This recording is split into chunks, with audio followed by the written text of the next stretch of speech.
ప్రియులారా, బాగున్నారా? దేవుని వాక్యాన్ని క్రమంగా చదువుచున్నారా?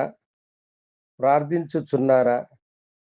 నేటి ధ్యాన వాక్యము ద్వితీయోపదేశ కాండము 31వ అధ్యాయము 6వ వచనం. నీతో కూడా వచ్చువాడు నీ దేవుడైన యెహోవాయే. ఆయన నిన్ను విడువడు, నిన్ను ఎడబాయడు. దైవజనుడైన మోషే యెహోషువతో చెబుతున్న మాట ఇది. మనందరికీ కూడా వాగ్దానముగా ప్రభువు చెబుతున్న మాట ఇదే. నీతో కూడా నడుచువాడు నీ దేవుడైనటువంటి యెహోవా. మనతో కూడా వచ్చేటువంటి వాడు ఆయన. దేవుడే మనుషునితో కూడా వచ్చినప్పుడు ఇక ఏమి భయము? నిబ్బరము కలిగి ధైర్యముగా ఉండుడి. నిన్ను విడువను, ఎడబాయునని దేవుడు చెబుతున్నాడు. అవును దేవుని బిడ్డలారా, నిత్యము దేవునితో నడిచే మనకు దేవుడు ఎప్పుడు తోడుగా ఉండి మనలను ఆశీర్వదించువాడు. దేవుడు ముందు వెళుతూ ఉంటే ఆటంకాలు వాటంతటవే తొలగిపోతాయి. ఆయన ముందు నడిచినప్పుడు తన మహిమకరమైనటువంటి వెలుగు ప్రసరింపబడి ఆటంకములన్నీ తొలగిపోతూ ఉంటాయి. అపోస్తలుల కార్యగ్రంథ పుస్తకంలో ఒక సంభవాన్ని మనము మనసులో ఉంచుకోవాలి. పేతురుని హేరోదు బంధించినాడు.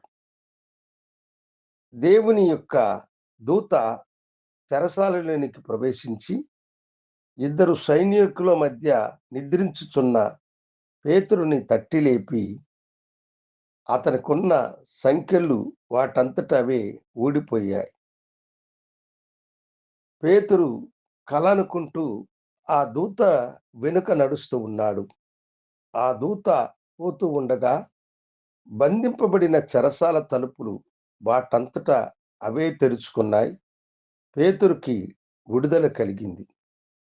దేవుని దూత ముందు వెళ్ళినప్పుడే బంధింపబడిన ద్వారాలు తెరవబడ్డాయంటే స్వయాన ఆయనే మన ముందు నడుస్తూ ఉంటే మనలను బంధించిన బంధకాలు వాటంతట అవే తొలగిపోతూ ఉంటాయి. ప్రభువే మన ముందు వెళ్ళుచున్నాడన్న ఆ సత్యమును మనం గ్రహించి మనోనేత్రములు తెరవబడిన వారు, ప్రభువా నీవు నాకు ముందుండుగా నాకేమి భయము నాయనా అని ప్రభువుని మనం ఘనపరచువారమై ఉండాలి. అవును దేవుని బిడ్డ, ఏ బంధకముల చేత నీవు బంధింపబడ్డావు? అది వ్యాధియా, వ్యాపార నష్టమా, నీ కుటుంబ సమస్యలా, నీ బిడ్డలకున్నటువంటి అనారోగ్యమా, నీ బిడ్డలు పడుచున్నటువంటి శ్రమలను బట్టా, నీ కుటుంబంలో చెలరేగుచున్న అలజడిని బట్టా భయపడకు. నీకు ముందర నీ దేవుడు నడుస్తున్నాడు. ఆయన ముందు వెళ్ళుచు ఉండగా నీ బంధకాలన్నీ వాటంతటవే తొలగి నీకు కృప దొరుకును. దేవుని కృప నిన్నాదుకొనును. అందుకనే ఆయన మన ముందు నడుస్తూ ఉన్నాడు. ఆ మహాదేవుడే మనకు ముందుండగా ఈ లోకంలో సమస్యలు మనలను ఏమి చేయగలవు? ప్రభుకి మనలను మనం సమర్పించుకుందాం. పరిశుద్ధుడా, గనుడా, ప్రేమ నమ్మకం కలిగిన మా యేసు స్వామి నీకు వందనాలు. మా ముందు మీరు వెళ్ళుచున్నందుకై మీకు వందనాలు. మీరు విడవని, ఎడబాయని దేవుడు. ఈ బిడ్డలకు తోడుగా ఉండి నడిపించమని యేసు నామమున అడిగి వేడుకొంచున్నాను తండ్రి. ఆమేన్. శుభోదయం. ప్రభు మిమ్మలను దీవించునుగాక. ఆమేన్.